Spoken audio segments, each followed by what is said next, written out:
الحمد للہ رب العالمین والصلاة والسلام علی اشرف الانبیاء والمرسلین اما بعد ان اللہ وملائکتہ یصلون علی النبی یا ایھا الذین آمنوا صلوا علیہ وسلموا تسلیما اللہم صل علی سیدنا و مولانا محمد معدن الجود والکرم وآلہ وآلہ وسلم صلو علیہ الصلاۃ والسلام علیک یا رسول اللہ صلی اللہ تعالی علیہ وسلم۔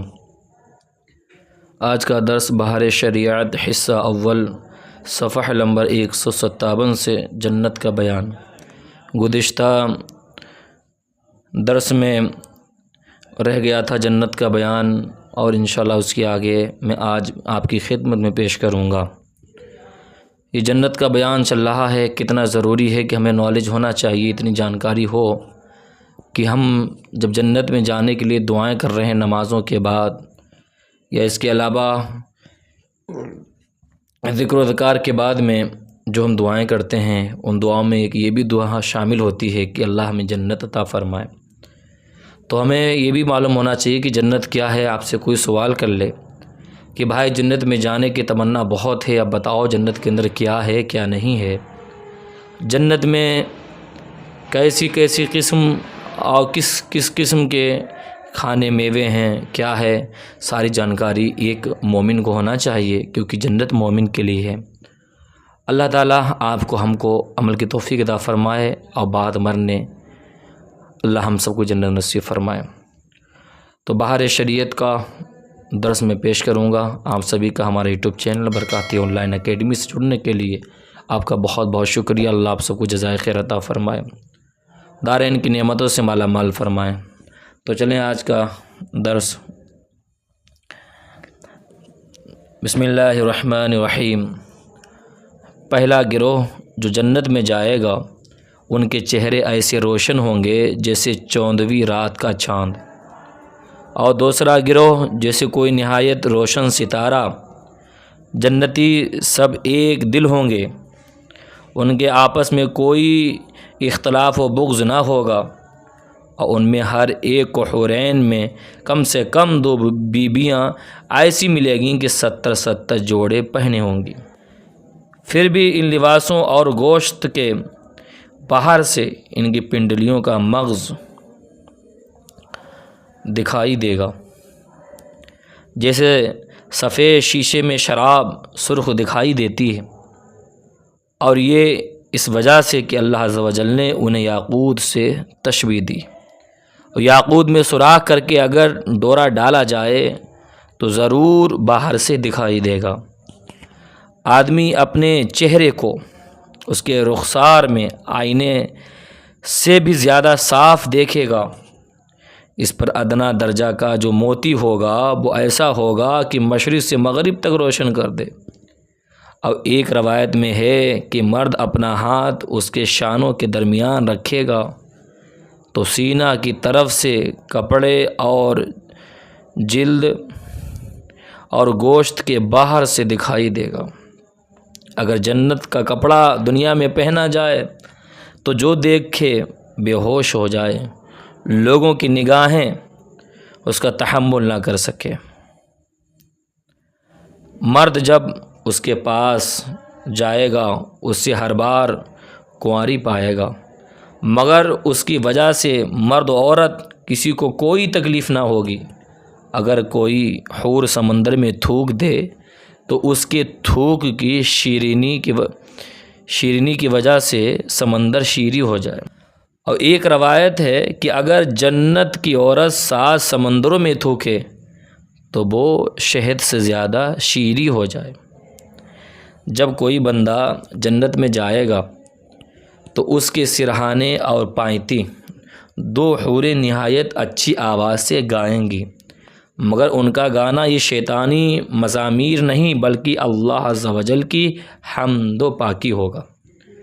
اب وہ ایسی خوشگلو ہوں گی کہ مخلوق نے ویسی آواز کبھی نہ سنی ہوگی، اور یہ بھی گائیں گی کہ ہم ہمیشہ رہنے والیاں ہیں، کبھی نہ مریں گے، ہم چین والیاں ہیں، کبھی تکلیف میں نہ پڑیں گے۔ ہم راضی ہیں، ناراض نہ ہوں گے، مبارکباد اس کے لیے کہ جو ہمارا اور ہم اس کے ہوں۔ سر کے بال اور پلکوں اور بھووں کے سوا جنتی کے بدن پر کہیں بال نہ ہوں گے، سب بے ریش ہوں گے، اور سرمگی آنکھیں، اور 30 برس کی عمر کے معلوم ہوں گے، 30 برس کی عمر کے معلوم ہوں گے، کبھی اس سے زیادہ معلوم نہ ہوں گے۔ ادنا جنتی کے لیے 80,000 خادم اور 72 بیویاں ہوں گی، سبحان اللہ۔ ان کو ایسے تاج ملیں گے کہ اس میں کا ادنا موتی مشرق و مغرب کے درمیان روشن کر دے۔ اور اگر مسلمان اولاد کی خواہش کرے تو اس کا حمل اور وضع پوری عمر یعنی 30 سال کی خواہش کرتے ہی 1 ساعت میں ہو جائے گی۔ جنت میں نیند نہیں کہ نیند ایک قسم کی موت ہے۔ جنت میں موت نہیں، جنتی جب جنت میں جائیں گے ہر ایک اپنے اعمال کی مقدار سے مرتبہ پائے گا اور اس کے فضل کی حد نہیں۔ پھر انہیں دنیا کی 1 ہفتہ کی مقدار کے بعد اجازت دی جائے گی کہ اپنے پروردگار عالم کی زیارت کریں، سبحان اللہ۔ عرش الہی ظاہر ہوگا اور رب تعالیٰ جنت کے باغوں میں سے ایک باغ میں تجلی فرمائے گا، اور ان جنتیوں کے لیے ممبر بچھائے جائیں گے، نور کے ممبر، موتی کے ممبر، یاقوت کے ممبر، زبرجد کے ممبر، سونے کے ممبر، چاندی کے ممبر، اور ان میں کا ادنا مشک و کافور کے ٹیلے پر بیٹھے گا، اور ان میں ادنا کوئی نہیں اپنے گمان میں کرسی والوں کو کچھ اپنے سے بڑھ کر نہ سمجھیں گے، اور خدا کا دیدار ایسا صاف ہوگا جیسے آفتاب اور چوندھویں رات کے چاند کو ہر ایک اپنی اپنی جگہ سے دیکھتا ہے، سبحان اللہ۔ کہ ایک کا دیکھنا دوسرے کے لیے معنی نہیں، اللہ عز و جل ہر ایک پر تجلی فرمائے گا، ان میں سے کسی کو فرمائے گا اے فلاں بن فلاں، تجھے یاد ہے جس دن تو نے ایسا ایسا کیا تھا؟ دنیا کے بعض معاصی یاد دلائے گا، بندہ عرض کرے گا کہ تو اے رب کیا تو نے مجھے بخش نہ دیا؟ فرمائے گا ہاں، میری مغفرت کی وسعت ہی کی وجہ سے تو اس مرتبہ کو پہنچا۔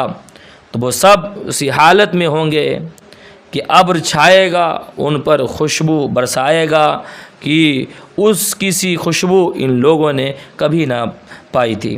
اللہ عز و جل فرمائے گا کہ جاؤ اس کی طرف جو میں نے تمہارے لیے عزت تیار کر رکھی ہے، جو چاہو لو۔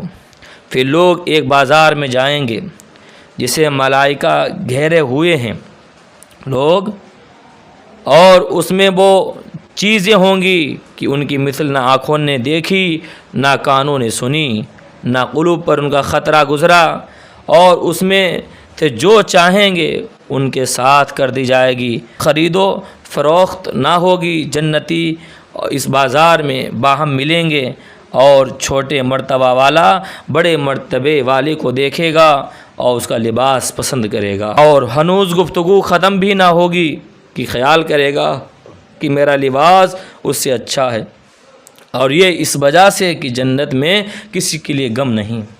پھر وہاں سے اپنے اپنے مکانوں کو واپس آئیں گے اور ان کی بیویاں استقبال کریں گی اور مبارکباد دے کر کہیں گی کہ آپ واپس ہوئے، آپ کا جمال اس سے بہت زائد ہے کہ ہمارے پاس سے آپ گئے تھے۔ جواب دیں گے کہ پروردگار، جبار کے حضور بیٹھنا ہمیں نصیب ہوا تو ہمیں ایسا ہی ہو جانا سزاوار تھا۔ اور جنتی باہم ملنا چاہیں گے تو ایک کا تخت دوسرے کے پاس چلا جائے گا، اور ایک روایت میں ہے کہ ان کے پاس نہایت اعلیٰ درجہ کی سواریاں گھوڑے لائے جائیں گے، اور ان پر سوار ہو کر جہاں چاہیں گے جائیں گے۔ سب سے کم درجہ کا جو جنتی ہے اس کے باغات اور بیویاں اور نعیم و خدام اور تخت 1000 برس کی مسافت تک ہوں گے۔ ان میں اللہ عز و جل کے نزدیک سب میں معزز وہ ہے جو اللہ تعالیٰ کے وجہ کریم کے دیدار سے ہر صبح و شام مشرف ہوگا۔ جب جنتی جنت میں چلیں گے تو اللہ عز و جل ان سے فرمائے گا کچھ اور چاہتے ہو جو تم کو دوں؟ عرض کریں گے کہ تو نے ہمارے منہ روشن کیے، جنت میں داخل کیا، جہنم سے نجات دی، اور اس وقت پردہ کی مخلوق پر تھا، اٹھ جائے گا تو دیدار الہی سے بڑھ کر انہیں کوئی چیز نہ ملی ہوگی۔ سبحان اللہ۔ تو درس کا اختتام یہیں پہ کرتے ہیں۔ اب انشاءاللہ اگلا جو درس ہے وہ جہنم یعنی دوزخ کا بیان ہوگا کہ اللہ تعالیٰ نے جو دوزخ کو پیدا فرمایا اس میں کیا کیا ہے اور کن لوگوں لیے کون سا مقام ہے۔ تو جنت کے بارے میں میں نے پڑھا، آپ نے سماعت کر لیا۔ بس گزارش آپ سبھی حضرات سے ہے کہ آپ زیادہ سے زیادہ ہمارے یوٹیوب چینل کو سبسکرائب کریں اور میرے ساتھ خود بھی جوڑیں اور لوگوں کو جوڑیں۔ یہ ضروریات دین کا علم ہے، یہ سیکھنا آپ کے اوپر فرض ہے۔ تو اللہ ہم سب کو عمل کی توفیق عطا فرمائے۔ السلام علیکم ورحمۃ اللہ وبرکاتہ۔